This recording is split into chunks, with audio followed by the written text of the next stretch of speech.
है हाँ? Good morning students. Today I am going to teach you the topics of chapter which I am teaching you, which are left, which have not been covered by the previous lectures. So in this one, first of all, we shall deal with the causes of hypercalcemia.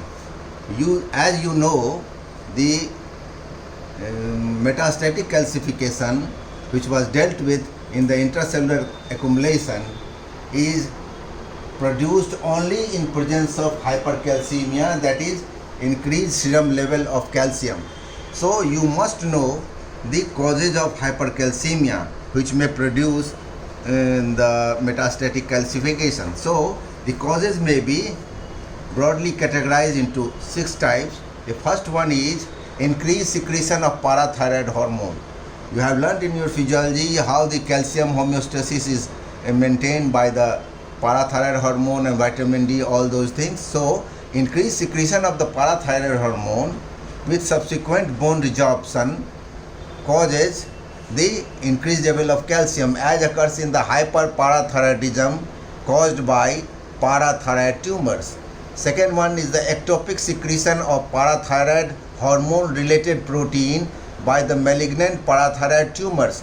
These are two conditions in which the increased secretion of parathyroid hormone or parathyroid hormone like protein may produce the hypercalcemia. Second category is destruction of bone tissue, and it is due to primary tumors of bone marrow, for example multiple myeloma or leukemia.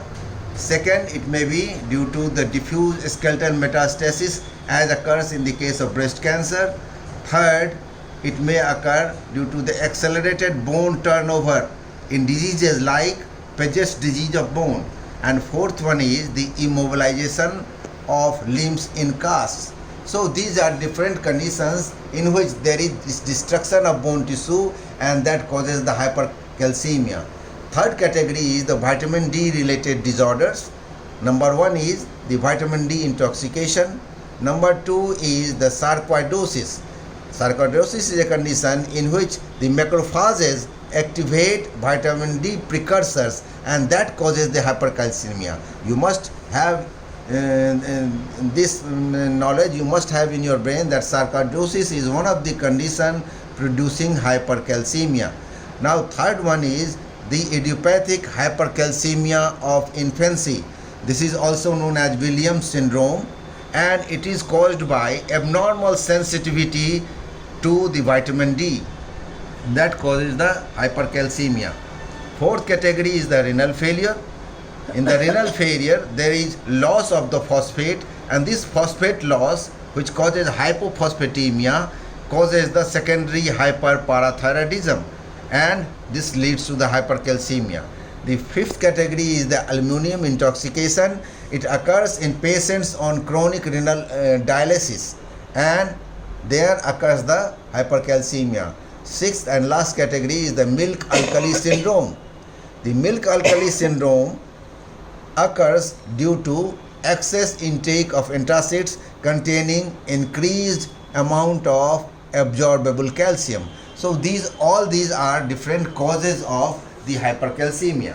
Next thing which I have to discuss and was not discussed earlier is the Jenker's degeneration. Jenker's degeneration, it is named after a German scientist known as Friedrich Albert von Jenker. He was also known for his discovery for the trichinosis and his discovery of the Jenker's diverticulum. Now this condition, Jenker's degeneration, is a degeneration in which there is severe hyaline degeneration of skeletal muscles, especially rectus abdominis and diaphragm muscles, seen in acute infectious diseases like toxemic state of typhoid, and also in the severe electric burn. These are the conditions in which the rectus abdominis muscle, diaphragm muscles and other skeletal muscles undergo this Jenker degeneration. On gross examination, the muscles look pale, friable and waxy, and under microscopically the muscles show coagulative necrosis, swelling of muscle fibers, loss of muscular striations, and a hyaline or glassy appearance. And this is all about the Janker degeneration. That is sufficient knowledge about it. Now we shall discuss a broad topic about the free radicals. You have seen in the mechanism of the cell injury, free radical is one of them which causes the cell injury. So we shall go in slight detail about it. What are the free radicals? What is the definition? Free radical is an unstable, short-lived, highly reactive chemical species, an atom or a molecule with one or more odd number of unpaired electrons in outer valency orbit, and it tries to become stable by attacking and extracting electrons from other molecules, which by losing electron become another free radical, initiating a cascade of free radical formation. So this is the definition of free radical. You can see once free radical is formed in the system, it produces another free radical, and by that way there is a chain of the reaction, there is a cascade of free radical formation. Now what is the significance of knowing free radicals? See, at low concentration, free radicals may cause beneficial effects like defense against pathogenic microorganisms. Number 2, induction of cellular signaling pathways. Number 3 is mitogenic responses. Number 4 is the redox regulation. So we have learned about the cellular signaling and pathogenic microorganism which are destroyed by the neutrophils and macrophages and other phagosomes. So these free radicals act there. We shall see later how. Now at higher, the redox regulation means the regulation of reduction and oxidation of the system, and mitogenic responses means the response to the stimuli which gives rise to the mitosis or cell division. Now at higher concentration, the free radicals, which is caused, higher concentration of free radical is caused by more production than enzymatic and non-enzymatic removal of free radicals, and it may cause cellular aging, it may cause diabetes mellitus, cataract, rheumatoid arthritis, respiratory diseases like asthma, cardiovascular diseases like atherosclerosis and hypertension, neurodegenerative diseases like Parkinson's disease, Alzheimer's disease and multiple sclerosis, and cancers like colorectal cancer, prostate cancer, breast cancer, lung cancer and urinary bladder cancers. All these conditions may be produced by the higher concentration of the free radicals in the system of the human body. Now we shall discuss about the broad classification types of the free radicals. One classification is it may be ROS or RNS. ROS means reactive oxygen species, which accumulation in the system causes oxidative stress. Another is the RNS, reactive nitrogen species, which excess accumulation in the system causes nitrosa, active stress. So this is one type of classification. Other type of classification is radicals and related species known as non-radicals. So what are the radicals? Radicals are superoxide anion radical, that is one electron in the oxygen molecule. Second one is the nitric oxide, NO with one electron. Next is the oxygen radical, oxygen with 2 electrons. And another one is the nitrogen dioxide, NO2 with 1 free electron. Next is the hydroxyl radical, OH with free electron. Next one is the alkyl radical, RO, that is alkyl group with oxygen with 1 electron. Perhydroxyl radical, HOOO with electron, and peroxy radical, ROO with electron. So these are, you can see here, the hydroxyl radicals. And here now we shall switch over to the non-radicals. The non-radicals are the singlet oxygen O2, ozone O3, hydrogen peroxide H2O2, hypochlorous acid HOCl, peroxynitrite OONO with one electron, and you can see here the hydroxyl radical and peroxynitrite radicals are very highly reactive. These attack the cellular macromolecules like DNA, proteins, lipids and carbohydrates.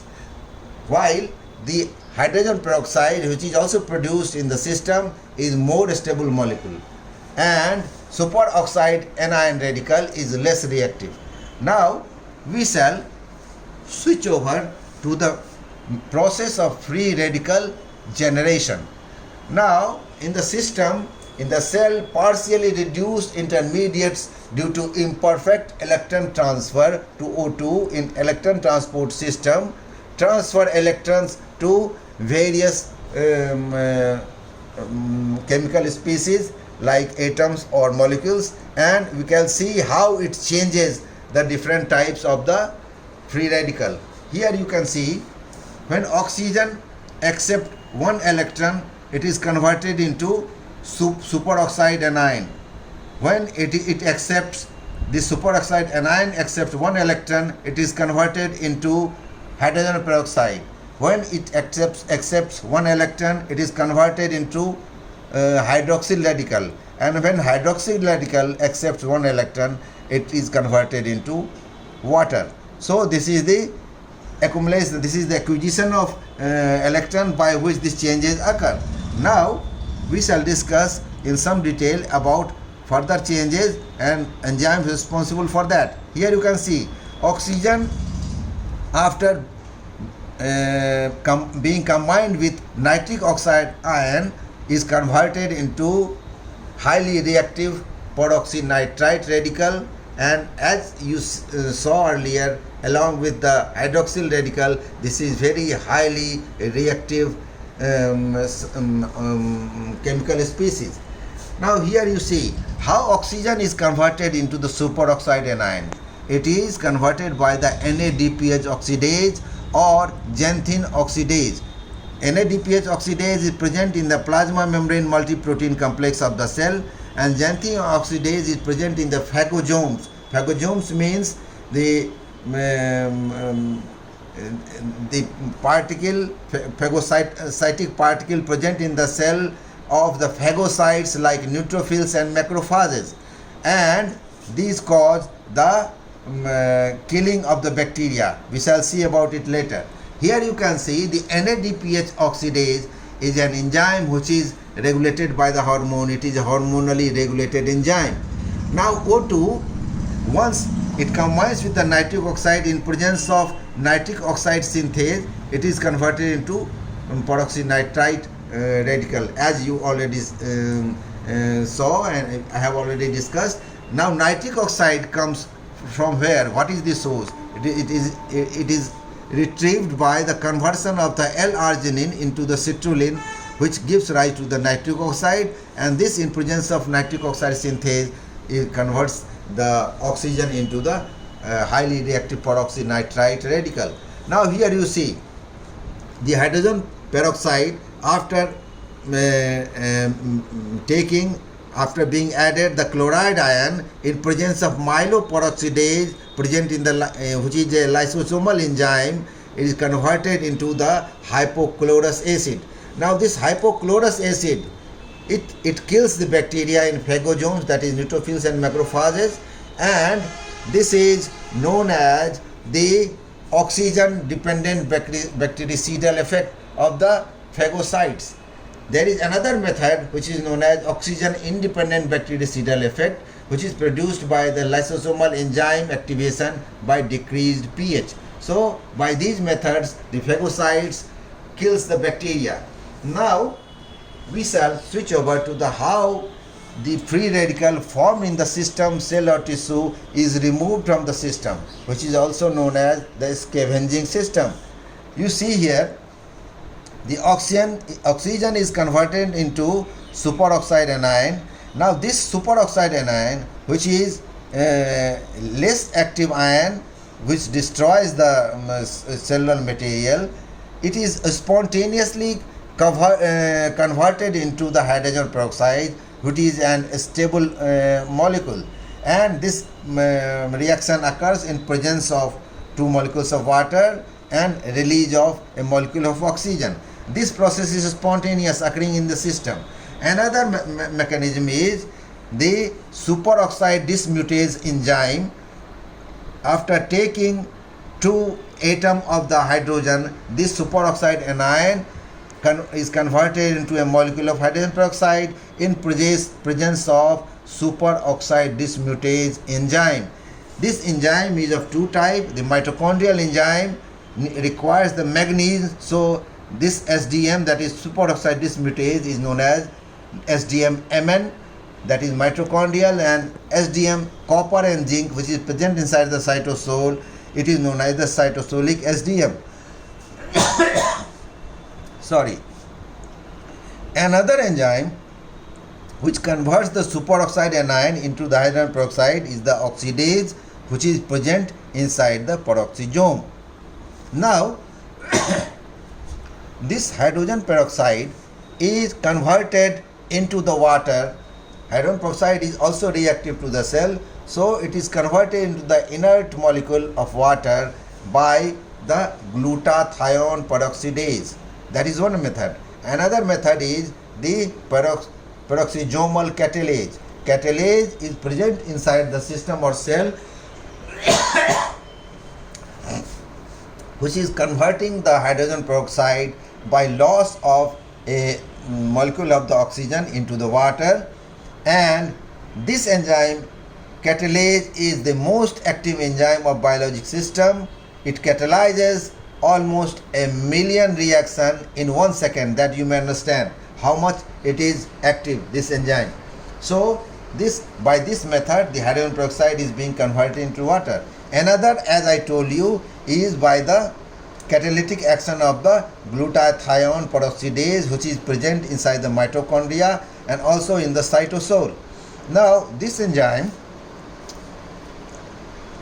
converts hydrogen peroxide into water, along with in which the glutathione, reduced glutathione, donates 2 atoms of the hydrogen, and it gets converted into oxidized homodimer, that is glutathione, that is oxidized glutathione, and this reaction is catalyzed by the glutathione peroxidase. Now the oxidized glutathione is of no use for the cell or for the system.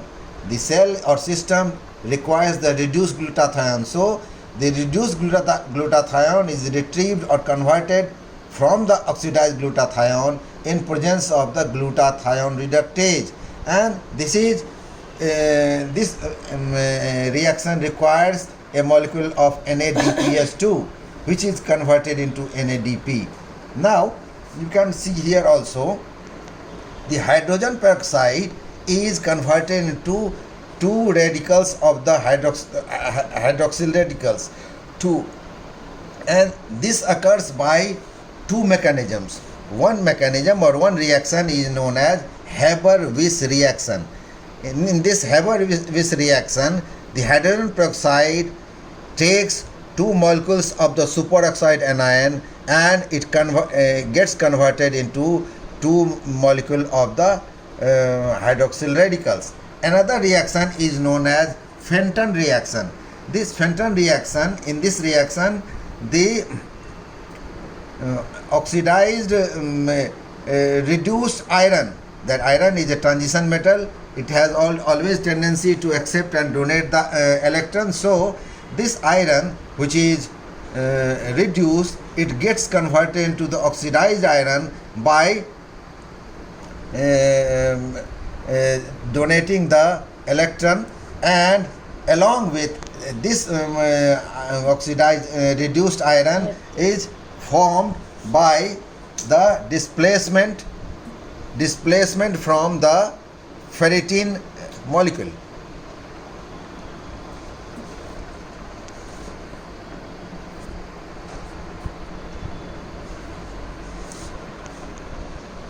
So we are discussing about the Fenton reaction. It occurs in presence of the superoxide anion, which displaces reduced iron from the ferritin, and this reduced iron converts hydrogen peroxide into 2 hydroxyl radical and itself gets converted into the oxidized iron.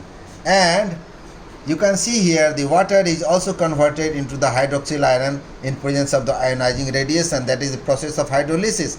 Now this hydroxyl iron, which is very reactive, this is converted again into the water in presence of the glutathione peroxidase, in which the reduced glutathione is converted into the oxidized glutathione. So you can understand the importance of the reduced glutathione in the system. Now you can see here the antioxidants. What are antioxidants? These are different types of the compounds like beta carotene, vitamins A, C, E and C, which either block free radical formation or they cause activation of the free radicals.